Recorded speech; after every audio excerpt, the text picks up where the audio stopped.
ওম।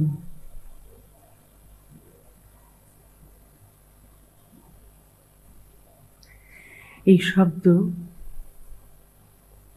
যা বোঝাতে চায়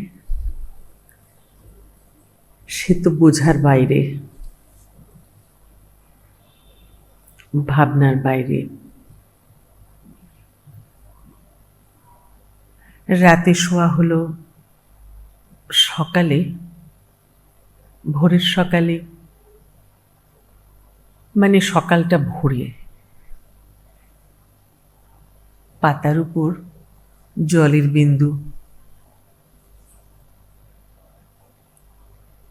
তুমি তো ফেলোনি, না জেনেছ ওর নাম শিশির। আর বিজ্ঞান জানিয়েছে এমন এমন ওয়েদার হলে, টেম্পারেচার হলে অমন জলবিন্দু হয়। বাহ, তুমি জানলে। বোধ হলো না তো? এইরকম ওম একটা শব্দ, যার ক্রিয়াটা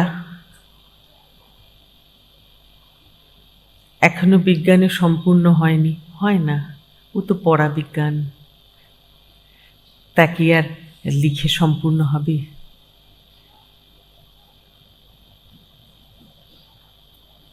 তাই বিজ্ঞানের ফর্মুলা বদলায়, ওদের বোঝানো বদলায়, আমাদের পড়াশোনা বদলায়, সত্য চলতে থাকে।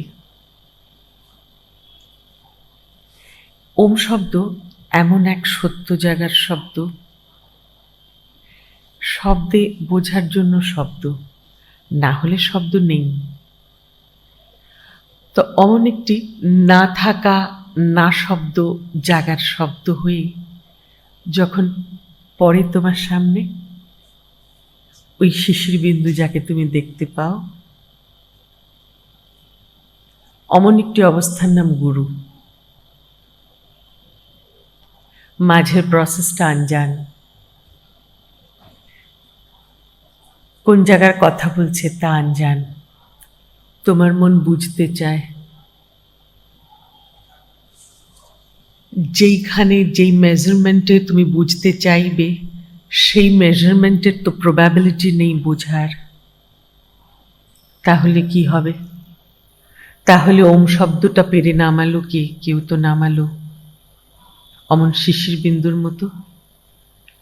শিশির ফোঁটাটা কেমন করে ওখানে এলো তোমার জানা নেই, তাতে তো শিশির ফোঁটাটা মিথ্যা না, এটুকুন তুমি বোঝো। কেননা এটা তুমি নিত্য দেখেছ, তোমার বোধ হয়েছে। তাই বোধ হলে বিশ্বাস জন্মায়। তাই গুরু সান্নিধ্যে তোমার যে বোধ হয়, তা তোমার বিশ্বাসের যে পিলারটা আছে, ওই বিশ্বাসের পিলারটা অনেক স্ট্রং করে, স্ট্রেংথেন করে। বারবার সান্নিধ্যে সাজুজ্যে তোমার বোধ হয়। বোধকে তো তুমি মিথ্যা বলতে পারো না। কল খুললে জল আসে, আবার শিশিরের জলে হাত লাগিয়েও দেখেছ হয়তো কখনো। আবার বৃষ্টিরও জল পড়ে, একই। কলের জলটা কাজের, কর্মের, নিত্য নৈমিত্তিক।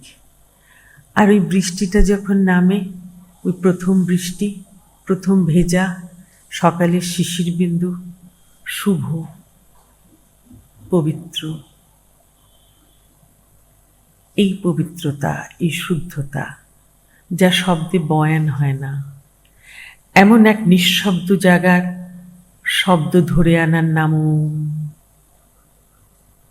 আর সেই শব্দ যে শরীরের মধ্যে দিয়ে প্রবাহিত হয়ে তোমাদের বোধে ছোঁয়া দেয়, তার নাম গুরু।